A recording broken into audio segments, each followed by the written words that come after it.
ధనస్సు వారి గనక చూసుకున్నట్లయితే మీ యొక్క రాస్యాధిపతి సప్తమ స్థానంలో ఉన్నాడు. అంటే వివాహ స్థానంలోని సామాజిక స్థానాల్లో గురువు కూర్చున్నాడు. మరియు ఆస్తి, వాహనాలు, గృహాలు, తల్లిగారి స్థానంలో శని, కుజ, బుధుడు కూడా కూర్చున్నాడు అక్కడ సప్తమ దశమాధిపతి. మరియు పంచమ స్థానంలో రవి శుక్రుడు ఉంటూ ఆ యొక్క శుక్రుడు 6వ స్థానంలోకి వెళ్తూ 3వ భావంలో రాహు ఉన్నాడు. ఈ చతుర్థ భావం నుంచి దశమ భావం వరకు చంద్రుడి యొక్క స్థితి ఉంది. మరి ఈ యొక్క గ్రహస్థితిని అనుసరించి మీకు ఎలా ఉండబోతుంది, ఏ విధంగా ఉండబోతుంది అనేటువంటి అంశాలు చెప్తుంది నేనైనప్పటికీ చెప్పిస్తుంది సాక్షాత్ లలిత అమ్మవారిగా భావిస్తూ ఆ లలితాంబిక అమ్మవారి యొక్క అనుగ్రహం మీకు పరిపూర్ణంగా కలగాలని మనస్ఫూర్తిగా కోరుకుంటూ, ఇక్కడ గమనించినట్లయితే ఈ గ్రహస్థితి ఏదైతే ఉందో గుర్తుపెట్టుకోండి. ఈ చతుర్థ భావంలో ఉండే గ్రహస్థితి, సప్తమ స్థానంలో ఉండే గ్రహస్థితి, ఇవన్నీ ఏంటంటే కొంచెం మీరు ఉద్యోగము మరియు వివాహ నిర్ణయాల విషయంలో సప్తమ దశమాధిపతి బుధుడు క్రూరగ్రహాలతో చతుర్థ భావంలో ఉన్నాడు కాబట్టి ఏదైనా పెళ్లి సంబంధం మాట్లాడడానికి వెళ్ళేటప్పుడు అందులో ముఖ్యంగా వాహనం మీద వ్యాపార భాగస్వామ్యం గురించి మాట్లాడడానికి లేదా ఉద్యోగానికి మాట్లాడడానికి వెళ్ళేటప్పుడు, పెళ్లి సంబంధం గురించి మాట్లాడడానికి వెళ్ళేటప్పుడు ప్రధానంగా జాగ్రత్తగా ఉండాలి ఈ యొక్క పక్షంలో, గుర్తుపెట్టుకోండి. అలాగే చతుర్థ భావంలో ఉండేటువంటి గ్రహాల మూలంగా కొంచెం మీరు ఏదైనా ఒక గృహం తీసుకుంటున్నారు, వాహనం తీసుకుంటున్నారు, లేకపోతే ఏదైనా విద్యా సంబంధించినటువంటి విషయంలో ఏదైనా ఒక కోర్స్ తీసుకుంటున్నారు, ఈ యొక్క విషయాల్లో చాలా జాగ్రత్తగా ఉండాలి, గుర్తుపెట్టుకోండి. పంచమంలో రవి ఉన్నందుకు రాజకీయ నాయకులకు మంచిదే, అందులో ఎటువంటి సందేహం లేదు. మరియు మరొక విషయం ఏంటంటే 6వ భావంలో శుక్రుడు వస్తున్నాడు కాబట్టి 20వ తేదీ నుంచి మీరు ముఖ్యంగా వాహనాల మీద వెళ్ళేటప్పుడు ఇందాక నేను చెప్పినట్టుగా 16 నుంచి 20 వరకు మరింత జాగ్రత్తగా ఉండాలి. 20వ తేదీ తర్వాత నుంచి స్త్రీల వలన, స్త్రీ మూలకంగా ఏదైనా గొడవలు వచ్చే ప్రమాదం ఎక్కువగా కనబడుతుంది కాబట్టి ఆ యొక్క విషయంలో జాగ్రత్తగా ఉండండి. మరియు మరొక విషయం ఏంటంటే ఉద్యోగంలో మరింత అభివృద్ధి కావాలి, గొడవలవి ఉండకూడదు అని అనుకుంటే కనుక మీరు ఓం మాణిక్య ముకుటాకార జానుద్వయ విరాజితాయ నమః అనే మంత్రం చేస్తూ ఉండండి. మరియు పుణ్యక్షేత్ర దర్శనం చేసుకుంటారు ఈ యొక్క పక్షంలో చూసుకున్నట్లయితే. మరియు అదేవిధంగా రుణము లభిస్తుంది కూడా, శుక్రుడు శుక్రస్థానంలో ఉన్నందుకు. కాకపోతే స్త్రీలకి మీరు రుణం ఇవ్వడం, స్త్రీల ద్వారా మీరు ఏదైనా రుణం పొందే విషయంలో మాత్రం జాగ్రత్తగా ఉండండి. ఎందుకంటే ఇక్కడ స్త్రీలతో కొన్ని ఘర్షణ వాతావరణాలు కనబడుతున్నాయి కాబట్టి ఈ విషయంలో జాగ్రత్తగా ఉండండి. మీరు నిత్యము కాలభైరవుడి యొక్క అష్టకము, లక్ష్మీ నరసింహస్వామి యొక్క అష్టోత్తరం చేసుకోండి. లక్ష్మీ నరసింహస్వామి యొక్క ఆలయాలకు వెళ్ళండి, అన్ని విధాలా మీకు బాగుంటుంది. ఇక్కడ ఇప్పుడు ఉన్నటువంటి పరిస్థితులు ఏవైతే ఉన్నాయో, బయట ఉండేటువంటి పరిస్థితులు ఈ శని కుజుల కలయిక వల్ల కొంచెం మన ఇండియాలో కూడా కొంత ఈ బాంబులు పేలడం అనుకోండి, లేకపోతే కొంత ఉద్రిక్తంగా ఉండే ప్రభావం పెరుగుతుంది. అంటే అలాగా కొంచెం ఎండ మనకు చూడండి, బయట తీవ్రంగా పెరగడం ఎండ, ఆ ఎండ వస్తూనే ఒకటేసారి అంటే వాతావరణంలో జరిగేటువంటి మార్పులు ఏమిటి అంటే విపరీతమైన ఎండలు, దాంతోపాటు సడన్గా ఉన్నటువంటి వర్షాలు శని కుజుల కలయిక వల్ల. అదేవిధంగా ఎక్కువ రద్దీగా ఉండేటువంటి ప్రదేశాల్లో ఎక్కువగా తిరగకండి, చాలా జాగ్రత్తగా ఉండండి. అలాగే మరొక విషయం ఏంటంటే ఈ విదేశాలకు వెళ్ళాలి, విదేశాల్లో ఉండేటువంటి వారు, నేను చాలా రోజుల నుంచి చెప్తూ వస్తున్నాను, 2-3 నెలల నుంచి, ఇప్పుడు కూడా చెప్తున్నాను. ఎందుకంటే 12వ స్థానం, సహజ 12వ స్థానం అనేది శని కుజులు ఉన్నారు అక్కడ, మీనరాశి కాబట్టి ఏమాత్రం మీరు స్వదేశంలోకి వచ్చి ఉండగలిగితే కొంతకాలం రావడం మంచిది ఇప్పుడు ఉండేటువంటి కండిషన్స్ పరంగా చూసుకుంటే.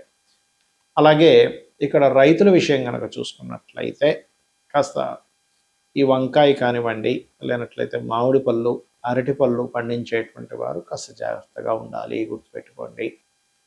అలాగే మరొక విషయం ఏంటంటే ఇక్కడ చాలామంది ఈ ఏలినాటి శని ఇప్పుడు మనకి ఎవరెవరికి ఉంది, ఏ రాసుల వారికి ఉంది, మేషంకి ఉంది, కుంభానికి ఉంది, మీనానికి ఉంది. సో ఈ 3 రాసుల వారికి కుజుడు కలిసినందుకు శనితో ఆ ఏలినాటి శని ప్రభావం తగ్గుతుంది. కానీ ఆ 2 గ్రహాల యొక్క ప్రభావం ఉంది కాబట్టి ఏలినాటి శని 3 రాసులకు చెప్పుకున్నాం మనం. అష్టమ శని సింహం వారికి ఉంటుంది, మీనము వారికి అర్ధాష్టమ శని ఉంటుంది. కాబట్టి వీరందరూ కూడా శనికుజ గ్రహాల దగ్గర దీపారాధన చేయడం ముఖ్యంగా తెలుసుకోవాలి. ఇంకొకటి ఏంటంటే షేర్ మార్కెట్ కారకుడైనటువంటి బుధుడు ఈ యొక్క శని కుజ గ్రహాల మధ్యన వస్తున్నాడు కాబట్టి షేర్ మార్కెట్లో మీరు ఎప్పుడూ చూడనటువంటి ఫ్లక్చుయేషన్స్ జరగనున్నాయి రాబోయే 25 రోజులు కూడా గుర్తుపెట్టుకోండి. బుధుడు వస్తున్నాడు మీన రాశిలోకి. ఇది చాలా చాలా చాలా ఇంపార్టెంట్ అయినటువంటి విషయం. అది ప్రధానంగా గుర్తుపెట్టుకోండి. అలాగే మరొక విషయం ఏంటంటే ఇక్కడ ఈ ట్రేడింగ్ చేసేవాళ్ళు, షేర్ మార్కెటింగ్ రిలేటెడ్ సంబంధించినటువంటి వాటిలో ఉండేటువంటి వారు, మరియు మార్కెటింగ్ రంగాల్లో ఉండేటువంటి వారు ఈ యొక్క విషయాల్లో జాగ్రత్తగా ఉండాలి. అయితే ఎప్పుడు కూడా గోచారం అనేటువంటిది మనకి కొంత పర్సెంట్, ఒక 10 to 15% పనిచేస్తే మన పర్సనల్ చార్ట్ ప్రధానంగా పనిచేస్తుంటుంది అక్కడ. కాబట్టి మీ జన్మజాతకంలో గ్రహాలు ఎలా ఉన్నాయి, జన్మజాతకంలో లగ్నం ఎలా ఉంది, లగ్న బలం ఎలా ఉంది, దానివల్ల మీరు ఎదగడం అనేది జరుగుతూ ఉంటుంది. మీ శారీరక సంస్కృత కానివ్వండి, ఇవన్నీ జరుగుతూ ఉంటాయి. ఇక రెండవ భావం ధనస్థానం, అంటే మీకు ధనయోగం ఏ రకంగా ఉంది అనేది ధనభావాన్ని బట్టి చూసుకోవాలి. అంతేగాని ఎల్నాట్స్ వచ్చింది కాబట్టి ధనం లేదనుకోవడానికి కాదు అక్కడ. అలాగే మరొక విషయం ఏంటంటే ఇక్కడ గమనించినట్లయితే ఇక మూడవది ఏంటి, అన్నదమ్ములతో ఉండే సఖ్యత, ఎప్పుడు ఏ ప్రాపర్టీ తీసుకోవాలి 4వ భావంలోని, సంతానం గురించి 5వ భావంలోని, రుణరోగ శత్రువుల గురించి 6వ భావంలోని, వివాహం ఎప్పుడవుతుంది అనేటువంటి 7వ స్థానంలోని, అదేవిధంగా మీ యొక్క ఆయుష్ అంటే కొంచెం ఏదైనా ఆకస్మిక సంఘటనలు ఉన్నాయా, లేకపోతే తల్లిదండ్రులతో ఉండే రిలేషన్ 9వ స్థానంలో, అదే రకంగా మీ యొక్క కర్మ అంటే కొంతమందికి వృత్తిపరంగా విదేశాలకు వెళ్తే కొంతమంది బాగా సక్సెస్ అయితే, కొంతమంది స్వదేశంలో బాగా సక్సెస్ అవుతారు. కాబట్టి విదేశాల్లోకి వెళ్తే బాగుంటుందా, స్వదేశంలో బాగుంటుందా అనేటువంటి ఒక క్లారిటీ అనేటువంటిది మీకు మీ 10వ భావాధిపతి ఎక్కడున్నాడనే దాని మీద ఇస్తుంది. కాబట్టి ఏంటంటే ఇన్వెస్ట్మెంట్స్ కానివ్వండి, బిజినెస్ రాణించేది కానివ్వండి, అన్నీ మీ జన్మజాతకంలో ఉంటాయి. గోచార ఫలితాలు కేవలం 10 to 15% మాత్రమే. ఇది ప్రధానంగా గుర్తుపెట్టుకోండి. అలాగే సరే జాతకం లేదు, అప్పుడు ఏం చేయాలి?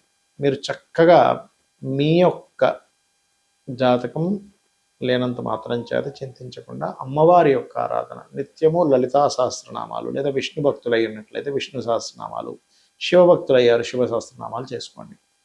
మనము మన జాతకాన్ని తెలుసుకొని ఒక జ్యోతిలాగా, అంటే జ్యోతిష్యము అంటే ఒక వెలుగులాగా మనకు ముందే కనబడుతుంది ఏంటి, వాట్ ఈజ్ వాట్ అనేది. దాన్ని బట్టి మనం ఎలా అయితే నిర్ణయాలు తీసుకొని ముందుకు వెళ్తూ ఉంటామో, జాతకం తెలియదు అప్పుడు ఏం చేస్తాము, దేవుని మీద భారం వేసి ధర్మబద్ధంగా మన పని మనం చేసుకుంటూ వెళ్ళిపోతూ ఉండాలి. ఇది ప్రధానంగా గుర్తుపెట్టుకుని అందరూ కూడా ఇప్పుడుండే ఈ శనికుజుల యొక్క ప్రభావం మూలంగా అందరూ అన్ని రాసుల వాళ్ళు కూడా కొన్ని విషయాలు కనుక పాటించినట్లయితే ఎటువంటి ఇబ్బంది పడరు వారు. ఒకటి, శక్తి దేవత ఆరాధన, అంటే ఆంజనేయ స్వామి ఆరాధన అనుకోండి, లలిత అమ్మవారి మన దుర్గా ఆరాధన అనుకోండి, ఎనీ శక్తి దేవత ఆరాధన అంటే మనకి దశమహావిద్యల్లో ఉండే దేవతామూర్తుల్ని ఆరాధించడం. రెండవది, మీకు దగ్గరలో గోశాల కనుక ఉన్నట్లయితే అందులోని దేశీవాలి గోవుకి, జెర్సీ ఆవుకు తినిపించొద్దని నేను చెప్పట్లేదు, కానీ జెర్సీ ఆవుకి దేశీ ఆవుకి ఉండే తేడా ఏమిటంటే ఇందులో సకల దేవతలు ఉంటారు. అది ఒక ప్రాణి, అంతే. ప్రాణికి మీరు ఇస్తున్న ఫలితం వస్తుంది అక్కడ. ఇక్కడ సకల దేవత ఆరాధన జరుగుతూ ఉంటుంది, గుర్తుపెట్టుకోండి. ఆ రకంగా మీరు ఎప్పుడైతే ఈ యొక్క గోవులకి తినిపిస్తారో చక్కటి ఫలితాలు వస్తాయి. మరియు శనివారము మంగళవారం అందరూ కూడా ఎటువంటి ఇన్వెస్ట్మెంట్స్ చేయకండి దయచేసి. ఇది ప్రధానంగా గుర్తుపెట్టుకోవాల్సినటువంటి అంశం, గుర్తుపెట్టుకోండి. ఇక మీరు ఇంకొక విషయం ఏంటంటే, అందరూ కూడా ఇన్వెస్ట్మెంట్ షేర్ మార్కెట్ గురించి చెప్పాను. ఈ గోవులకి పెట్టేటువంటి విషయం ఒకటి, చండీ వినడం కానీ చండీ పారాయణం కానీ ఇవి గనక చేసినట్లయితే మీ జన్మజాతకంలో ఒక్కోసారి చూడండి మనకి బ్లాక్డ్ భాగ్య చక్ర అంటూ ఉంటాం. ఏదైనా బ్లాక్ అయ్యి ఉందండి, చక్రంలో సంథింగ్ దోషం ఏర్పడింది, నేను దీనివల్ల చాలా కష్టం పడుతున్నాము అని అనుకునేటువంటి వారికి మీరు గనక చండీ వినడం కానీ, ఇప్పుడు చాలామంది ఏమనుకుంటారంటే ఆలయాల్లో సామూహికంగా జరుగుతూ ఉంటాయి. ఆ రకంగా సామూహికంగా జరుగుతున్నప్పుడు అక్కడికి వెళ్తే మనం అన్ని డబ్బులు కట్టలేం కదండి అన్నప్పుడు మీరు అక్కడికి వెళ్ళి కూర్చున్నా కూడా అందులో 0.5% వస్తుందని చెప్తుంది శాస్త్రం. అక్కడికి వెళ్ళి పార్టిసిపేట్ చేసినా కూడా ఇలా చేయండి, అన్ని విధాలా మీకు బాగుంటుంది. శ్రీమాత్రే నమః.